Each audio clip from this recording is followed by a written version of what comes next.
Okay, good morning. Over the weekend you were assigned material from chapter 1 of the text, and it dealt really with 3 famous beginnings of pieces of classical music. Somebody tell me at the outset, what were those 3 famous pieces? Young lady down here? The first one was Beethoven's. Okay, Beethoven's 5th Symphony. What was the second one? I believe it was Tchaikovsky's Piano Concerto No. 1. Yeah, a Piano Concerto No. 1 of Tchaikovsky, and the third one? Yeah, this piece by Richard Strauss with this funny sounding German name, we'll just call it Zarathustra, this prophet Zarathustra. So those were the 3 pieces, and the issues there had to do with musical genre that we're going to talk a little bit more about in a moment, and the instruments. And you went ahead and worked with listening exercises 9 through 11 to engage the musical instruments a bit in those particular exercises. And we have performers here today that are going to, as you can see, demonstrate some of these instruments for us. Let's make one point very clear at the outset. Oftentimes I get student papers that refer to Beethoven's 5th Song or Tchaikovsky's 1st Piano Song. Is that right? No, that's not good at all. Are these songs? What do you have to make something a song? Lyrics. You got to have a text. So we don't have, in 80% of classical music, we don't have lyrics. We don't have a text. Well, yes, with opera, of course, but the other 80% is purely instrumental music. It works its magic again through purely instrumental means. So we can't really call those songs. And this puzzled me. But one day I was sitting there at iTunes and I wanted to buy an interior movement of a Mozart serenade. So I was all set to purchase this, and it said, "Buy song." Boom. That told me the answer. That's where this terminology comes into play. Because on iTunes, we buy songs. It could be purely instrumental, but it's called buy a song. But we don't want to use that sort of parlance. We want to be a bit more sophisticated than that, if you will, and use other terms. So we'll talk generally about Beethoven's composition, or Beethoven's piece, or Beethoven's work, or his masterwork, or chef d'oeuvre, however fancy you want to get with it. We could also go on and be a little more precise and say it belongs to a particular genre. We could use the name of a genre. Now, I'll be talking a lot about genre in this course. Genre is simply a fancy word for type or kind. So what genre of piece is this by Beethoven? Well, it's a symphony. Symphonies have 4 movements. What's a movement? Well, a movement is simply an independent piece that works oftentimes, if there are multiple movements in a symphony or concerto, works with other movements. They are independent, yet they are complementary. Think of, for example, a sculpture garden. You might have 4 independent sculptures in there, but they relate one to another. They make some sort of special sense one to another. So symphonies have these 4 movements, and they usually operate in the following way. A fast opening movement, a slower, more lyrical second movement, then a third movement that's derived from the dance, and then a fourth movement that's sort of, again, up-tempo, fast, emphatic conclusion. Let's see how these play out. By means of a quick review of Beethoven's 5th Symphony. So all we're going to do here, Linda is going to go from the beginning of the track for the first movement to the second movement and so on. And well, let's just start here. Let's just, by way of refreshing our memory, the beginning of Beethoven's 5th Symphony.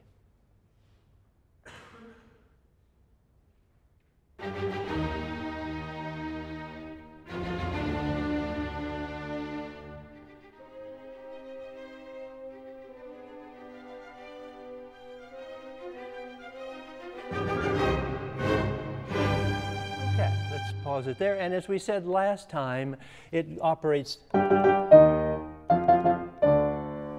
in that fashion.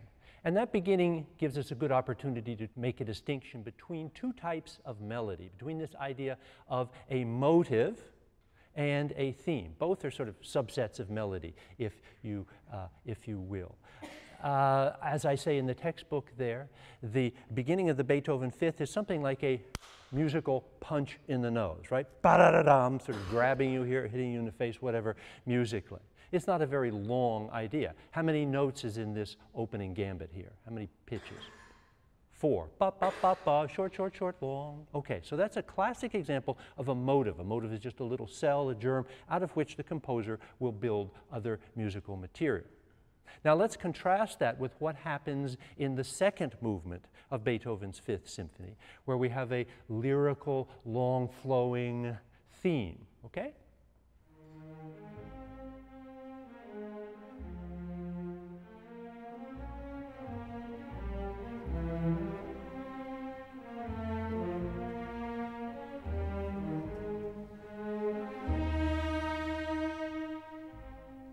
Okay, we'll stop there. All right? So that went on, if we heard the whole thing, it actually goes on for 32 notes as opposed to just 4. So motive versus longer theme. Themes tend maybe a little bit more lyrical. Now, let's go on to the third movement. We said the third movement was dance-derived, but in this case with Beethoven, it's a very strange dance, if it is dance-derived. It's just a little bit different than most of these third movements, but let's listen to it anyway, because I'd like you to, when the brasses come in, think about what you're hearing and think about that vis-a-vis the first movement. So let's hear the third movement now.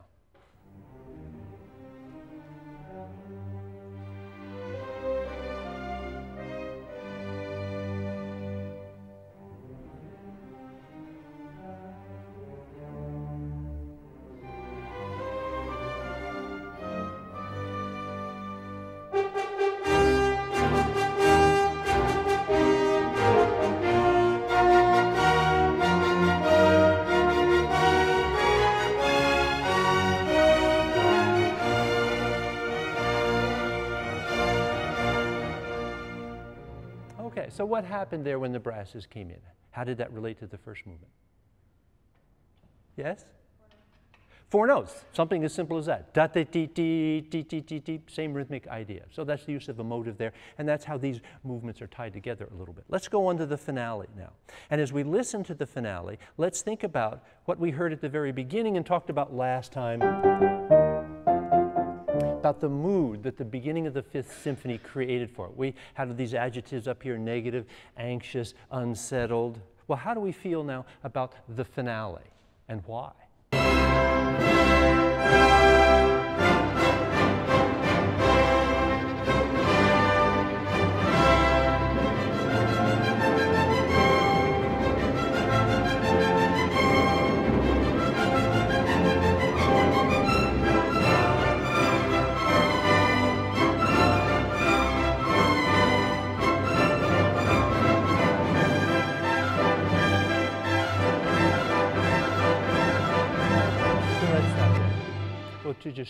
You can just turn the volume down a little bit as we go down. So why do we feel differently about that? I think we do.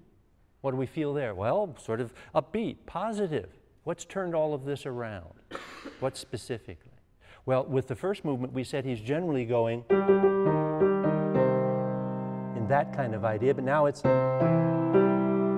and we'll explore this when we get to harmony, this idea of major and minor. So we're going, but now, so that's a change from the dark minor to the brighter major. We were going down in the first movement, now we're going,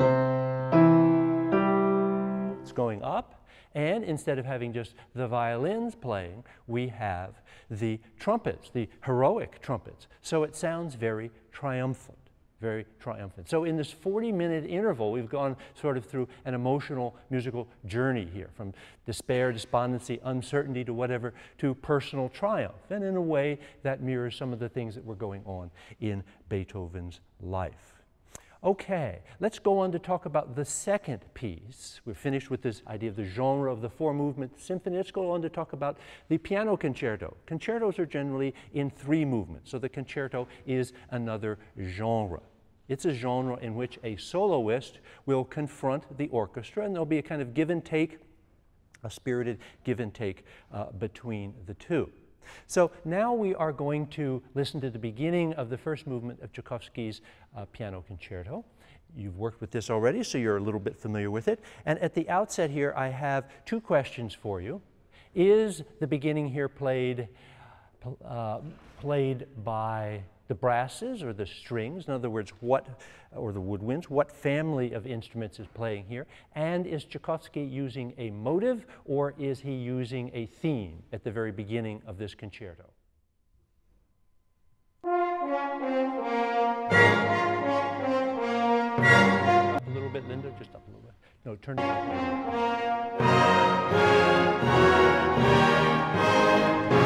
So let's do that again, please. Let's do that again so we can hear the beginning.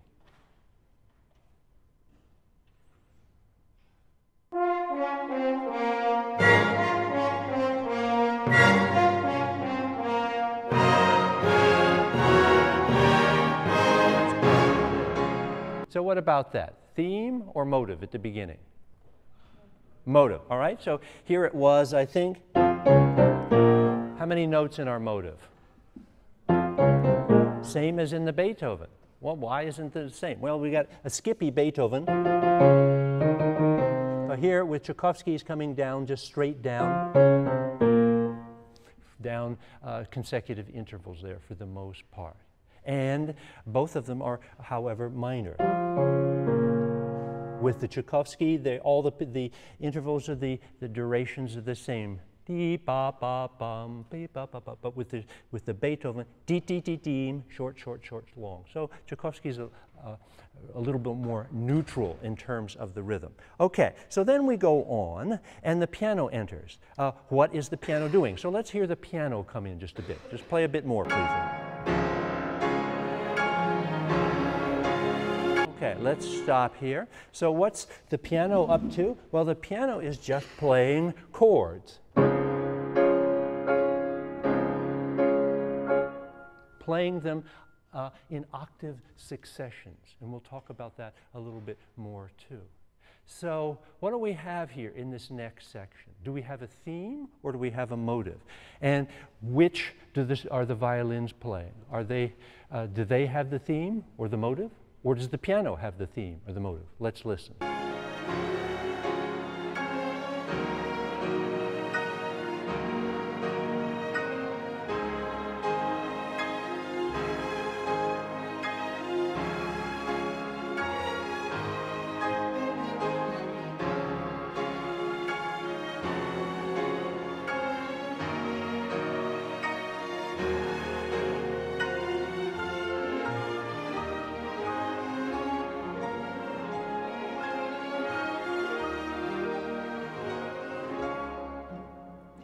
Okay, so let's stop it there.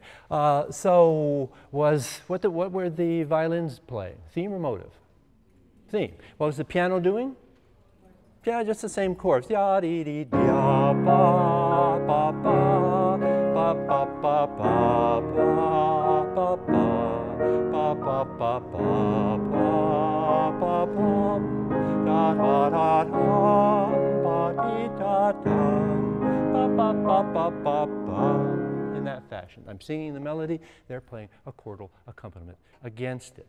All right, let's listen to the next iteration of this theme. We've identified this as a theme. Who's got the theme now? Is it exactly the same? And what are the strings up to in terms of string technique here?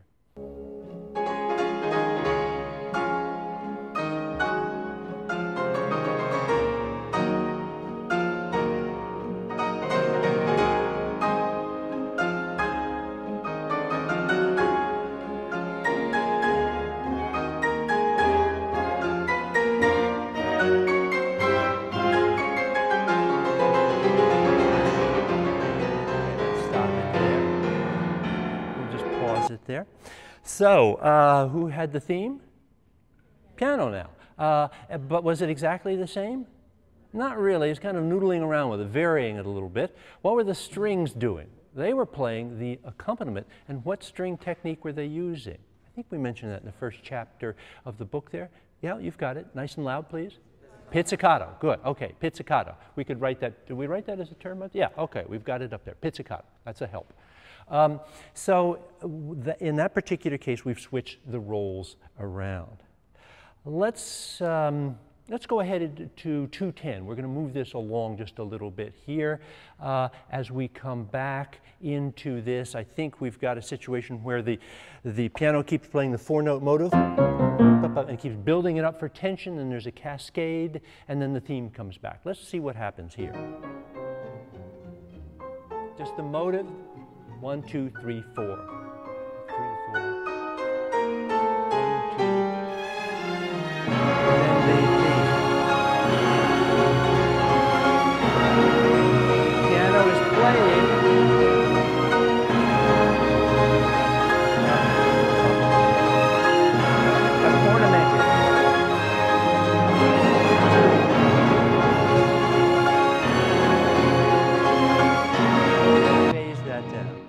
All right, so that's an introduction to a three-movement piano concerto. It happens to be the first of these three movements, and it's pretty spectacular music. I hope you like that music. It's one of the great melodies of all time. It's a wonderful example of a theme.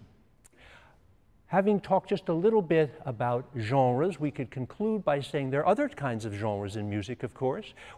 We've been introduced to this idea of the tone poem. The Strauss Zarathustra is a tone poem. That's a kind of one-movement work in which the composer tries to tell a story or play out an historic event.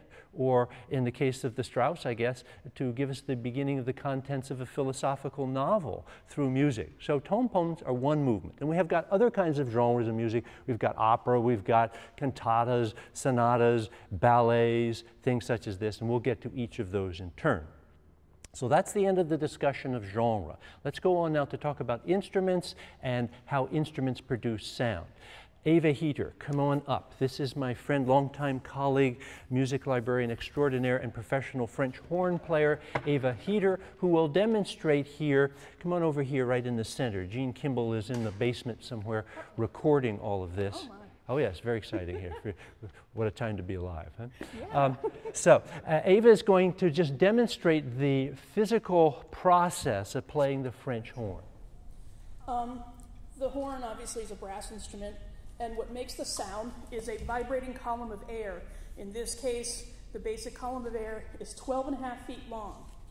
And there's something called partials, or the harmonic series, that happens in anything, on a string instrument or whatever. But on the horn, it's very distinct, and that's what makes the different notes. Let me demonstrate to you the harmonic series.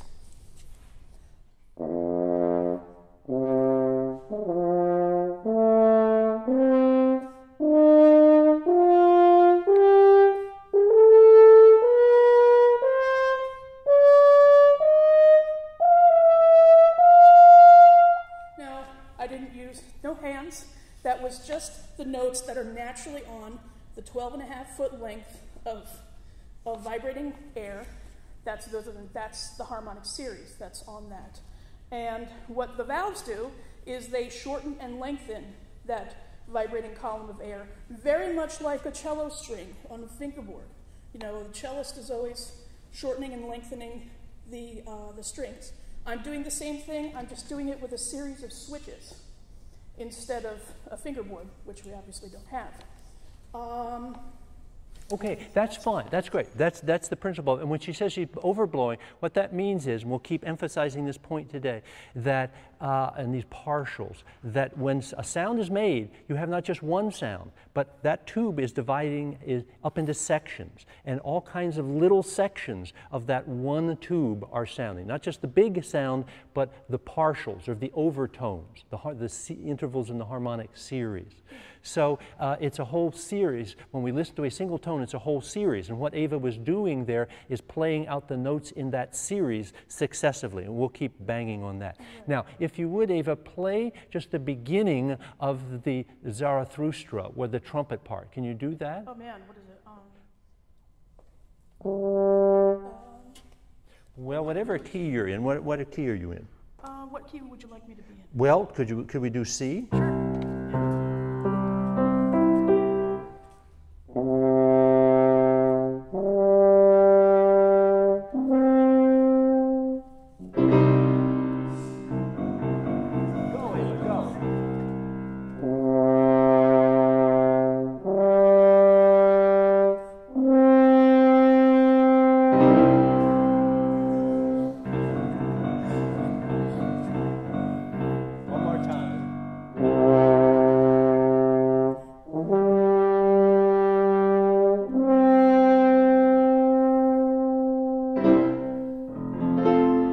that's another note. Thank you very much. Thank you very much.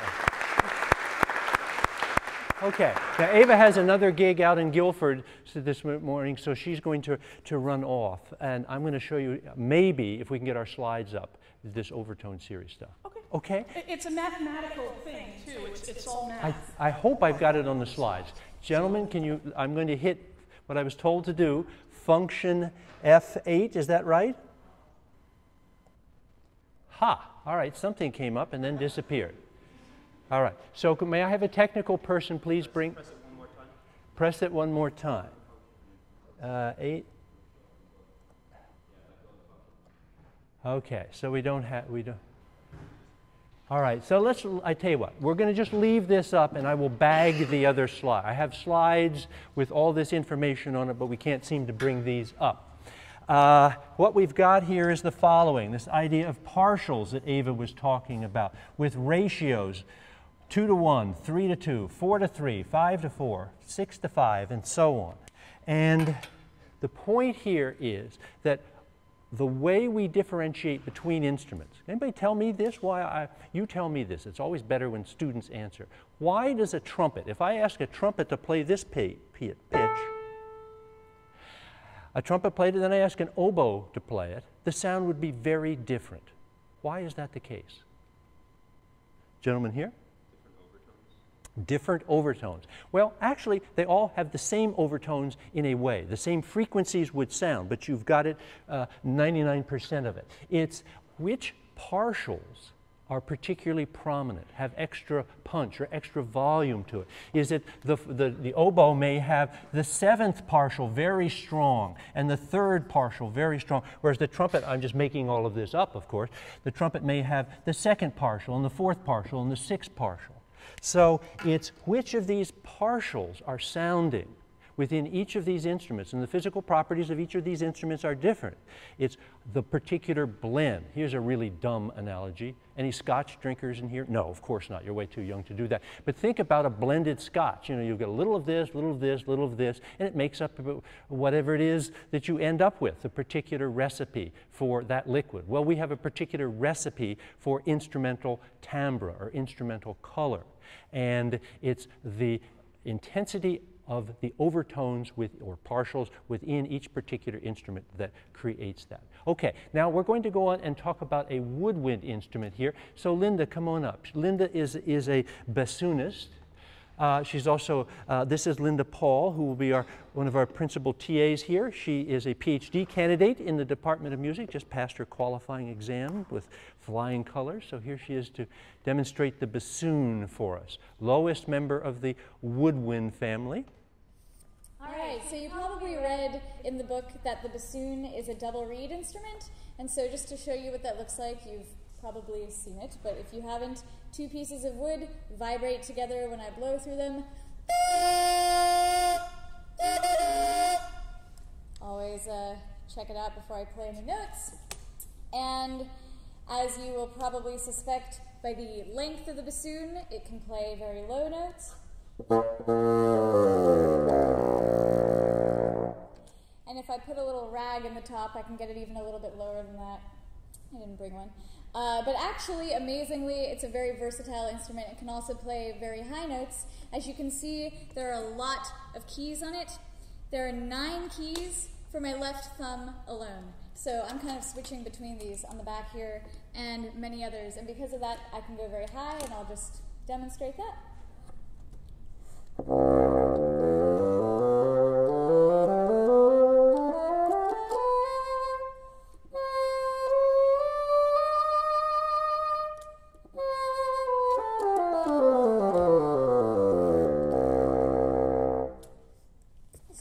Just to give you a sense of the range, because of this sort of particular character of the bassoon sound, it's often used to play sort of funny little low note characters in the orchestra. For example, if you're familiar with Peter and the Wolf, the different instruments play different characters. The bassoon is the grandfather.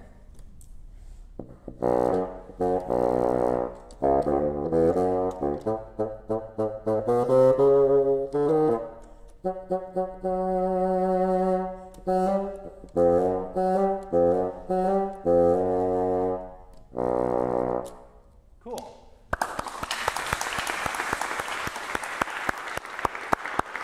Okay, great. Thanks so much. That's really fun. Now, Jacob Adams is a professional violist here in New Haven. What's the name of your quartet, Jacob? I'm a member of the Vinca String Quartet. The Vinca String Quartet. So keep an eye out for them. They're based here in New Haven. So come on out, Jacob. And he is a violist, not a violinist, but the principle here is pretty much the same. So tell us about the construction of the instrument. Okay, so obviously we've now seen a little bit of the brass family and the woodwind family, and the other principal section of the orchestra would obviously be the string family. The viola is very similar to the violin, so anything I say about the viola applies to the violin as well. And of course you all are probably familiar with violins and the size. The violas are a little bit bigger. This particular one is about 16 inches long. I'll put the bow down so I can show it better. Violins are maybe go up about 12 inches. They have a slightly smaller body to them, but violins and violas have the same general construction. All of the sounds are produced by the strings on the instrument and how the bow is pulled across the instrument. The bow is made out of typically horsehair from the tails of horses. The strings are now metallic, but 16th, 17th, 18th century, they would have been made out of catgut. That was much more common, and still some people... Okay.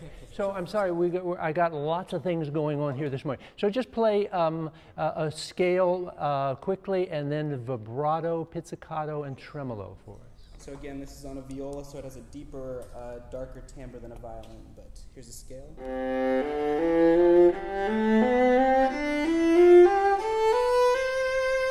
Wow, you did something there at the end. Do you have too much coffee this morning? You started shaking away there. Yeah. So tell us about what you were doing there at the end. So there are all sorts of different little technique things you can do to create different colors and sounds on all string instruments. So this applies to any of them. One of them is the technique you saw me do with my left hand where I wiggled it a little bit. It's called vibrato. You hear it in human voices as well, and you can do it on other instruments. But on a string instrument, it's the difference. I'll play a melody without vibrato and with vibrato so you can see the difference.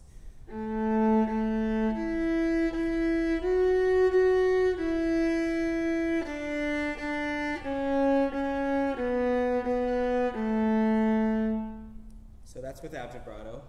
Not that interesting, in my opinion. So with vibrato.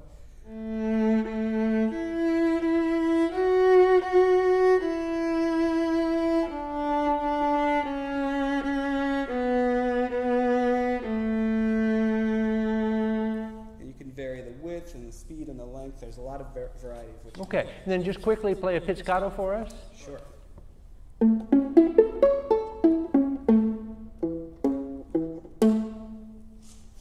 Okay, and then finally tremolo. Tremolo, yes.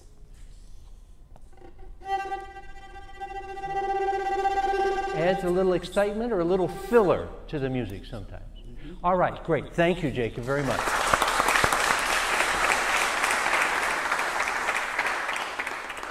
So I don't know if whether technically this will work or not. I've tried all morning to get this to work. I have it up on my screen, but I don't see it up on the screen there. Can I have a tech assistant to all right, we'll go back here to try this. Hit it again, nothing happened.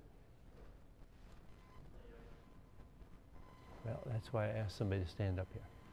Yeah, it doesn't do me much good to have somebody in the back going like this. Okay, what I would like, what I wanted to show you was a clip that actually my daughter brought to my attention just this past weekend. She was watching television. America Has Talent. Anybody watch this? America Has Talent? And she said, Dad, you've got to watch this. This is the most amazing thing. They've got these two guys on here called Nuttin' But Strings. So I did, and I went to, she sent me the link to YouTube here. Now let's see if we can get this to go. I don't know. Absolutely yes! You're going through to the semi-finals. To do something I love with the person that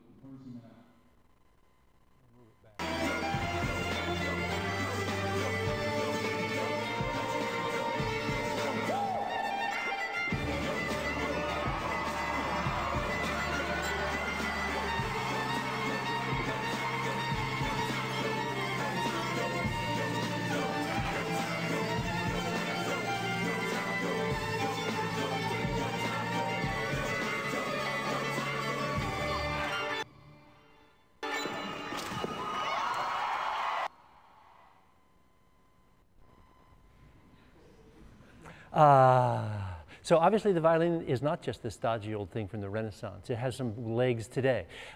Used in folk music, used in, sometimes you see it in Nashville playing with country music, that kind of thing. Is this a travesty to use a violin with hip hop here? I guess this is hip hop. Of course not. This is wonderful. This is the best thing that has happened to the violin in the last 100 years. There will be millions of kids out there now saying, gee, I'd like to learn to play the violin too.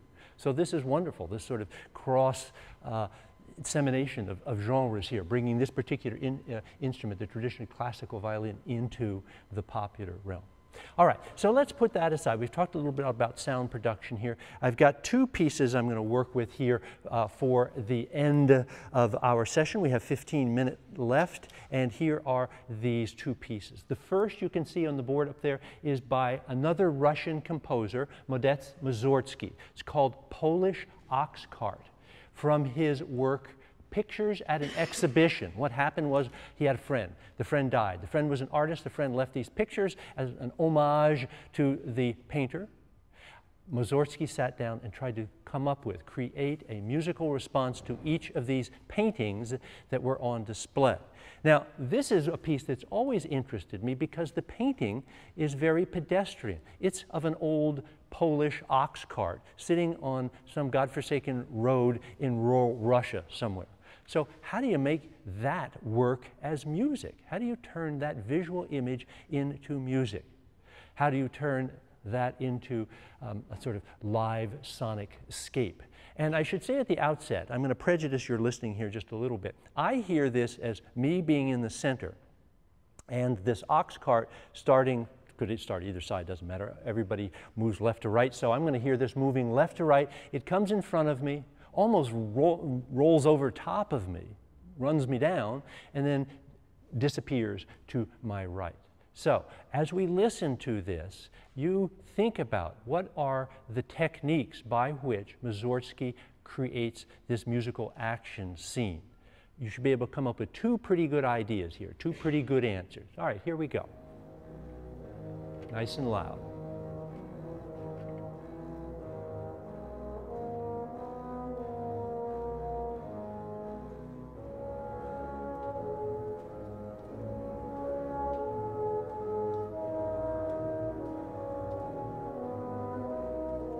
The instrument that is playing is a low tuba, low brass instrument. It doesn't sound much like a tuba because it's actually playing in the higher register of the instrument, but it is a tuba.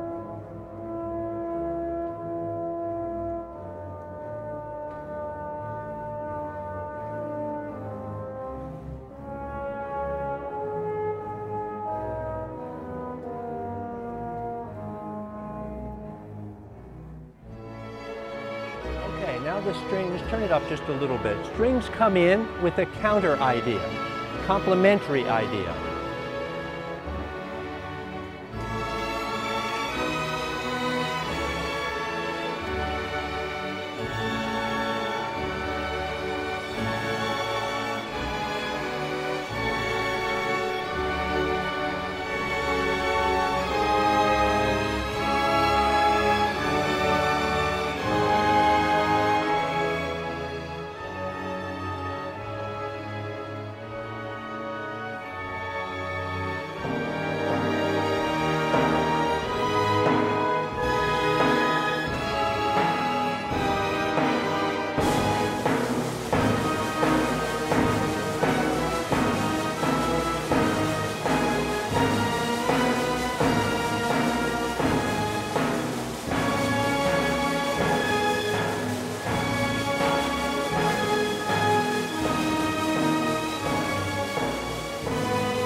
Okay.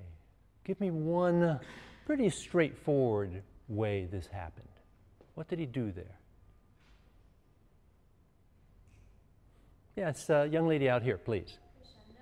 Okay, crescendo, from beginning to end? Yeah, so like a giant wedge. So that's why the cart seems to be in front of you. And so we're talking about musical volume here. It started very quietly.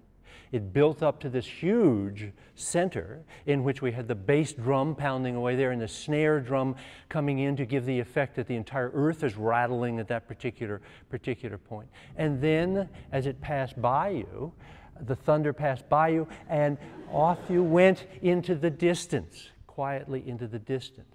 And it was, we'll come back to that, but how did that happen? We'll listen to the end of that in just one moment. It's kind of a disintegration of the sound at the end, a disintegration of the sound at the end. So let's pick, so that's one big way this happened. That's probably the big ticket item here. There's another way, a more subtle way. Any thoughts about that? Yes? Yes, the instrumentation. Can you elaborate on that? Yeah, it starts just with like, I guess you said the tuba and like really low instruments, and then when it gets to the middle, the strings come in, and then the percussion comes in. Great. It starts going away, and then it disappears. Right. So there's a kind of wedge shape with regard to the instruments too. He starts with the lowest instruments, and then goes to the high instruments and then back to low instruments at the end. Let's just review. Well, no, we won't review this. Let's not review that, okay? We don't have time to review that. But let's go on to say the following, that what Mugorsky knew there was a very basic principle of acoustics. And what is that principle? Yeah? I beg your pardon? Well, to some extent. I'm going to give an example of that, of the train kind of going by you and the sound heading off in the other direction. Yes, to some extent it is that, yes. But what I was thinking about here is this idea that the lowest sounds create, or the longest sound waves, and they last the longest. The lowest sounds create the largest sound waves, and they last the longest. The lowest sounds last the longest. Why might this be the case? So here,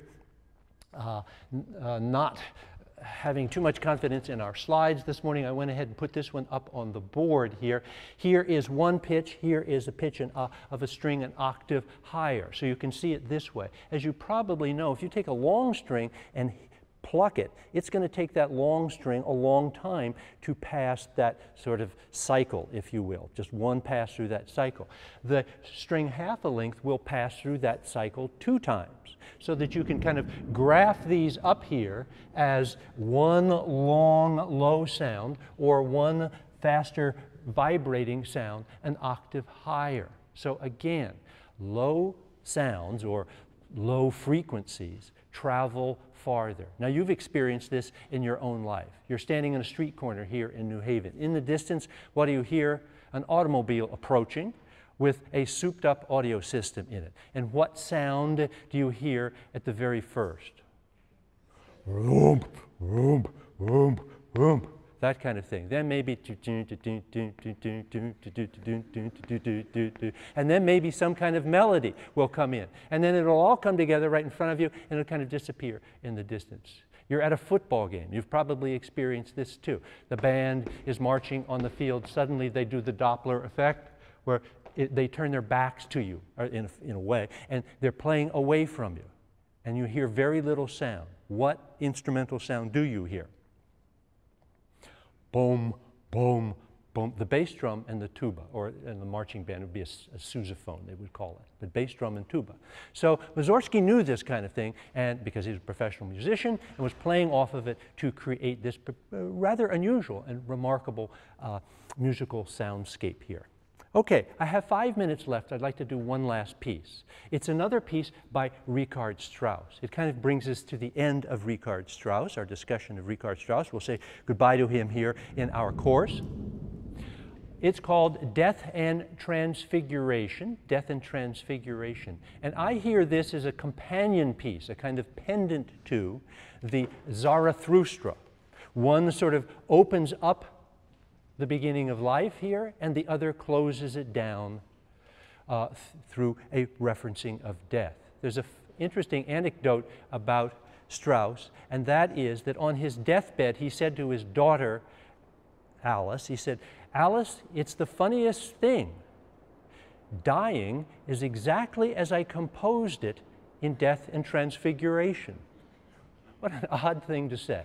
But in any event, here's how this works. We've been talking about this overtone series with Zarathustra. Eva played this overtone series. He's basically working up to the upper partials. Now he's going to work down the partials. He's going to close it back down here with death.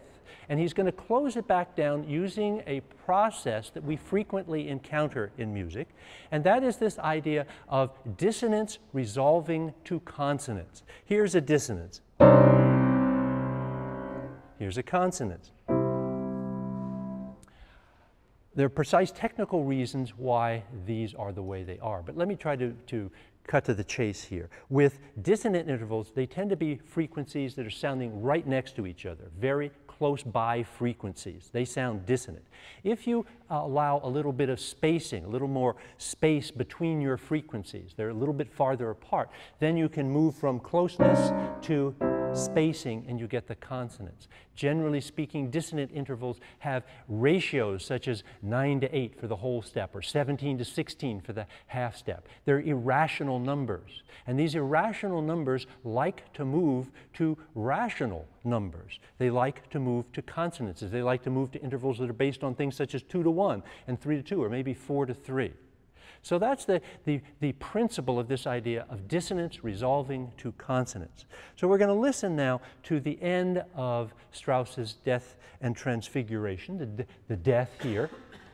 And again, we've got the idea of the octave, then the fifth, then the fourth. We're working up farther and farther in these partials, and we've got some of these notes right next to each other, and they want to move to the stable note. So we're going to be hearing a lot of a note right above the tonic wanting to pull down to that tonic note. We're going to hear a lot of a note right above the dominant wanting to pull down to the dominant. So let's listen to this. We have about 3 minutes, I think.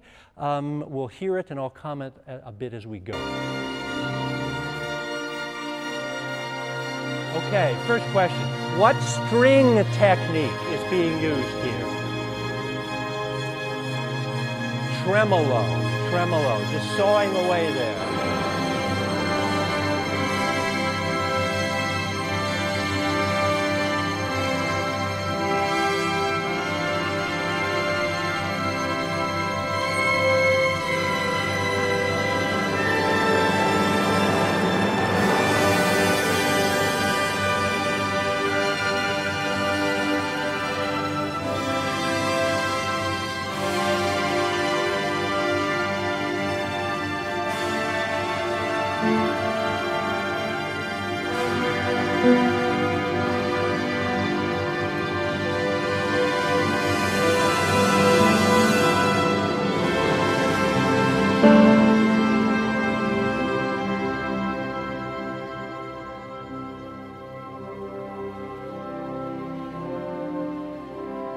Just working with the 4-note motive here.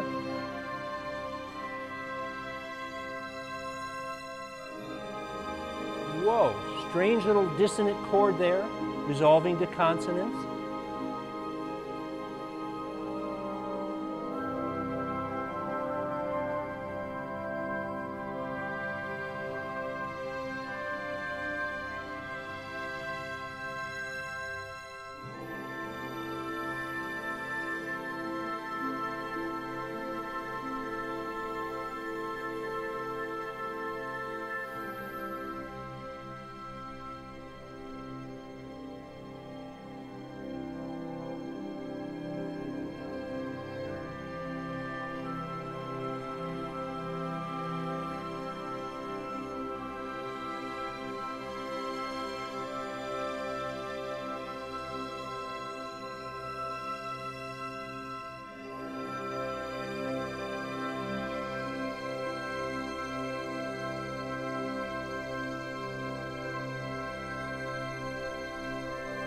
And here it's all just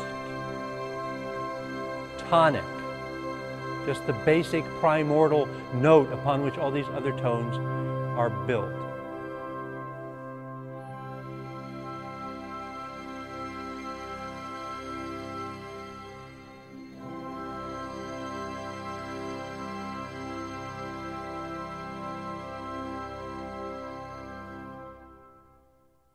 Okay, so that's Richard Strauss's approach to death. Not particularly relevant to you young people, but for older gentlemen such as Professor Kagan and myself, we're getting close to that, right, John?